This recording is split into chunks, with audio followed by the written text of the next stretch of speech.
Oh, layan. Okey, baik, kita nak sambung buat aktiviti kat sini, tapi kita nak beri peluang kepada Raja Sofia untuk teruskan dengan segmen seterusnya. Okey, kita tinggalkan kepada Raja Sofia untuk teruskan segmen Sahabat Pagi Malaysia. Bye. Okey, kita teruskan kat sini. Amboi, seronok betul nah Ifan tu. Tengok duk menari-nari, sempat juga dia. Alhamdulillah. Jadi apa pun kita kena amalkan makanan yang sihat, kehidupan gaya hidup yang sihat.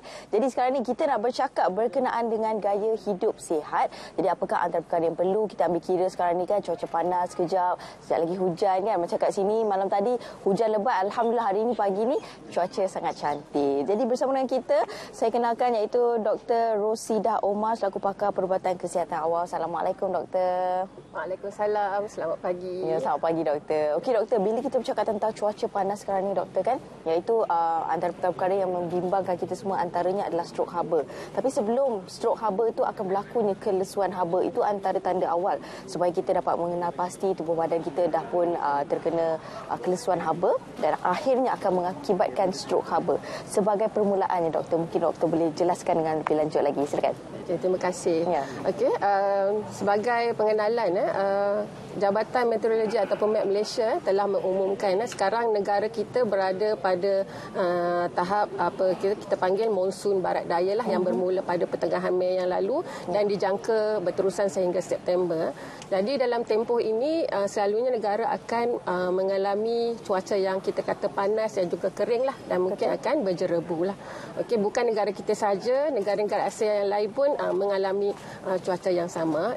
Termasuklah di Kedah ni antaralah negara yang berada di utara Semenanjung menerima cuaca yang panas. Okey. Ya. Jadi secara fisiologinya apabila badan kita terdedah kepada cuaca panas, actually kita ada sistem thermoregulatory sendiri untuk mengawal suhu badan, iaitu suhu badan yang normal ni antara 36 hingga 38. Tapi walau bagaimanapun sebagai contohlah, kalau kita terdedah cuaca panas, badan kita akan respon dengan salur darah kita akan kembang, kita akan berpeluh, kita akan merasa dahaga dan juga jantung akan berdegup dengan lebih laju lah. Okey.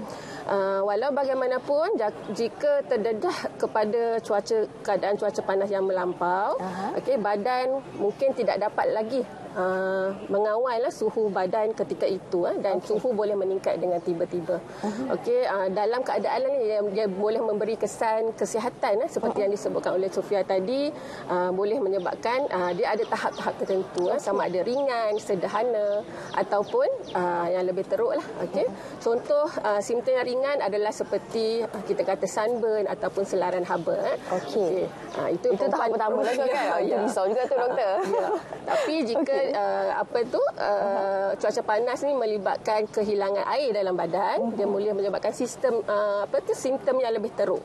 Contohnya seperti kekejangan haba, kelesuan haba yang seperti yang kita nyatakan tadi, dan juga yang lebih teruk adalah yang boleh membawa kematian adalah strok haba. Okey. Kalau kita nak faham perbezaan, penting kita faham perbezaan tahap-tahap ini supaya at least kita bersedia dan kita sometimes kita tak panik lah.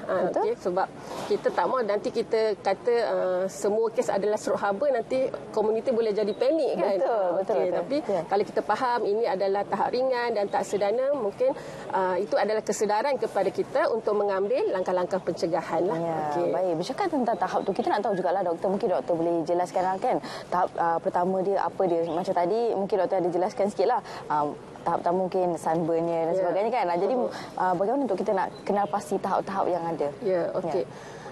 Untuk tahap-tahap penyakit berkaitan cuaca panas ni, tadi kita kata tahap ringan, contohnya sunburn, kulit boleh menjadi kemerah-merahan ataupun kita nampak ruam lah. Mungkin terjadi kepada kanak-kanak. Okey. Tahap yang lebih teruk adalah melibatkan kekejangan haba, kekejangan otot. Selalunya melibatkan otot di betis, peha dan juga upper arm lah kita kata. Okey. Dan jika yang lebih teruk adalah kelesuan haba. Ini yang banyak berlaku, iaitu pesakit merasa letih, lesu, pening kepala, loya dan juga mual lah. Tapi bila kita cek suhu, suhu dia masih di bawah 40 darjah Celsius. Okey, berbeza dengan tahap yang lebih teruk, iaitu kita panggil stroke harbor. Okey. Stroke harbor ni berlaku apabila badan tidak dapat lagi untuk selaraskan ataupun kontrol suhu di dalam badan, melibatkan bila kita periksa suhu selalunya akan meningkat lebih daripada 40 darjah Celsius. Itu yang membezakan stroke harbor dan juga kelusuan harbor dan yang gejala lebih ringan lah. Okey. Selalunya stroke harbor ni dia akan melibatkan sistem saraf kita. Sebab tu dalam keadaan stroke harbor ni sakit selalunya dah jadi keliru, tak sedar diri. Kalau lebih teruk melibatkan koma dan juga kematian. Satu lagi tanda adalah stroke harbor ni sakit selalunya dah tak boleh berpeluh. Selalunya kita cuaca panas kita berpeluh kan. Betul. Tapi dalam keadaan stroke harbor sakit tidak lagi boleh berpeluh untuk mengeluarkan harbor di dalam badan. Maksudnya dah kering lah air dalam badan ni. Betul. Dia dah tak ada sistem untuk menurunkan suhu di dalam badan lah. Wah, itu antara perkara yang merisaukan kita semua kan. Jadi perlu untuk kita mengenal pasti apakah antara perkara-perkara yang berlaku pada ahli keluarga kita. Mungkin kalau kita tengok kan lesu semacam itu kan, kena pantau jugalah keadaan anak-anak dan keluarga juga. Okey, bercakap tentang anak-anak dan keluarga, doktor. Kalau mungkin golongan dewasa kita boleh kongsilah. Mungkin rasa macam penat sangat ke, rasa macam letih, lesu sebagainya. Tapi kalau bayi pula bagaimana? Doktor, untuk kita kenal pasti bahawa bayi itu mungkin dah terkena kelusuan haba dan nauzubillah lah, minta jauh daripada stroke haba itu sendiri. Okey, bayi ataupun kanak-kanak di bawah umur 5 tahun, mereka adalah antara golongan yang berisiko mendapat stroke haba atau komplikasi akibat daripada stroke haba ni. Cabarannya adalah mereka ni kecil dan tidak boleh nak beritahu. Tak boleh cakap pula kan, menangis. Dahaga ke, nak air ke, apa macam tu. Okay, jadi amat penting adalah pemantauan daripada ibu bapa untuk memantau ciri-ciri keadaan anak-anak mereka lah. Okey. Jadi pentinglah untuk ibu bapa memastikan anak mereka tidak terdedah kepada cuaca panas ni kerana mereka ni satu lagi faktor yang meningkatkan risiko ni adalah sebab saiz mereka yang kecil. Selain mereka tak boleh bagi tahu tanda amaran, saiz mereka yang kecil iaitu nisbah kulit dan juga volume dalam badan tu adalah lebih tinggi. Jadi kalau air dalam badan hilang melalui kulit, mereka akan menjadi dehidrasi dengan lebih cepat dan lebih teruk untuk kanak-kanak. Sebab saiz mereka lebih kecil. Okey, itu antara perkara-perkara yang perlu kita ambil kira lah sebagai ibu bapa sebagainya. Dan bila kita cakap tentang tanda amaran tadi doktor ada sentuh sikit kan tentang tanda amaran yang telah pun ditunjukkan kepada kita, contohnya dari golongan bayi ataupun kanak-kanak dan juga dewasa. Jadi sekiranya tanda amaran ini ditunjukkan, jadi apa antara perkara yang pertama sekali ibu bapa perlu lakukan? Okey. Seperti yang kita bincangkan tadi, stroke haba ni sebenarnya adalah kita panggil medical emergency ataupun kecemasan perubatan. Jadi jika kes seperti ini dibawa ke Jabatan Kecemasan, sebenarnya kita akan triage kepada red zone. Maksudnya sangat bahaya, kritikal. Jadi jika berlaku kes-kes stroke haba ni di kalangan ahli keluarga ataupun kawan-kawan kita, penting pertamanya untuk dapatkan bantuan perubatan lah. Kita boleh call 999, kita punya emergency line. Okey, sementara menunggu bantuan tiba, kita perlu bawa mangsa ataupun sakit ke tempat yang lebih teduh ataupun lebih sejuk. So kalau ada bangunan, bawa masuk ke dalam bangunan. Okey, make sure ventilasi dalam bangunan tu adalah baik. Contohnya kena pasang kipas, kalau ada aircon, onkan aircon. Okey, kalau kita lihat mangsa tu macam mana, kalau dia memakai pakaian yang ketat atau selalu kadang berlaku pada pegawai beruniform kan.